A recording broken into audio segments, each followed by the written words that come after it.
I'm gonna... Do you hear that? Damn! Hey! Hey, look at me!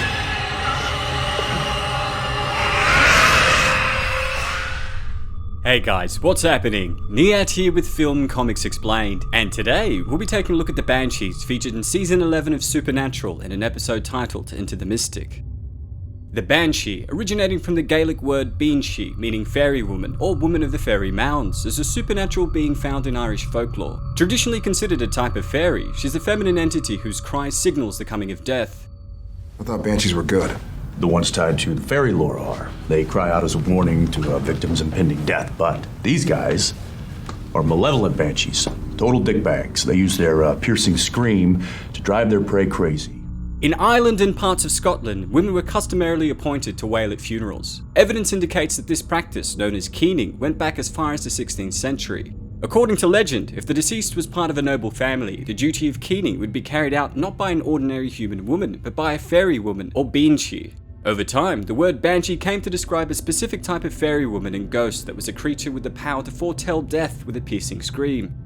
In the episode of Supernatural titled Into the Mystic, it's explained that there were two types recorded throughout history. One that would wail in the night as a warning when someone was about to die, generally believed to be benevolent, while the other kind was purely malevolent, using their supernatural screams to drive humans insane.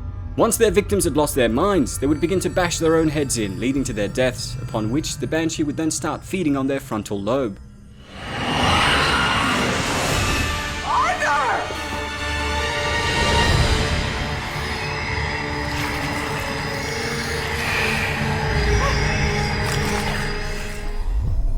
The Banshees appear as twisted females with dark flowing hair and sunken eyes that projected a sickly yellow glow. Their bodies were covered with a dark mist, and the yellow glow seen in their eyes also emanated from their mouths, indicating that this was likely the source of their supernatural power.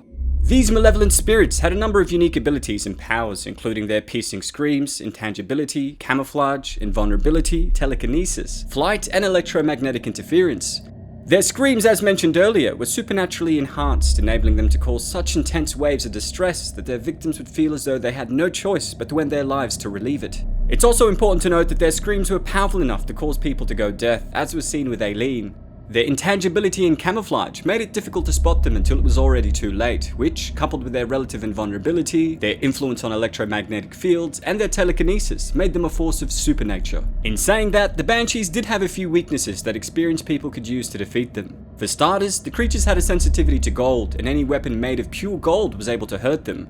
There were also two unique spells that could be used against them, known as the Banishing Spell and the Celtic Blood Trapping Spell, both of which are seen being used in the episode.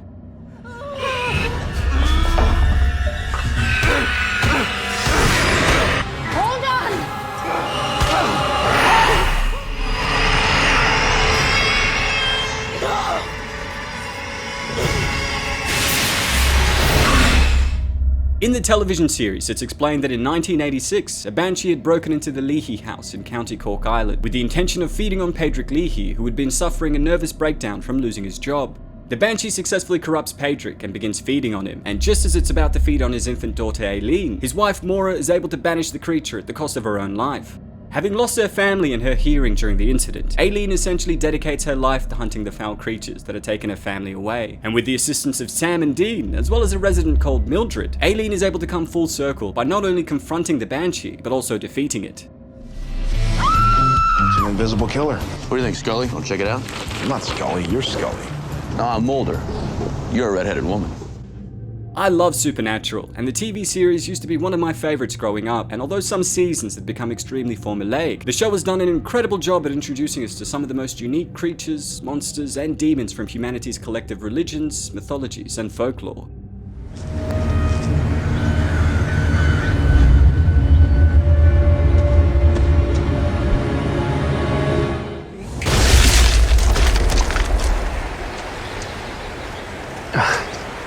That's the problem with you rank and file angels. No vision. Well, that's all for today, folks. Big thanks to all of you guys who requested we take a closer look at the Banshees featured in Supernatural. I've had numerous requests for Supernatural content, so if there's anything in particular you'd like me to look at in the future, please let me know. Don't forget to hit subscribe and click the notification icon to stay up to date on all my content. And if there's anything else you'd like to request, please don't hesitate to ask. As always, it's been a pleasure. Niyat here with Film Comics Explained. Thanks for stopping by. Sam, it's here!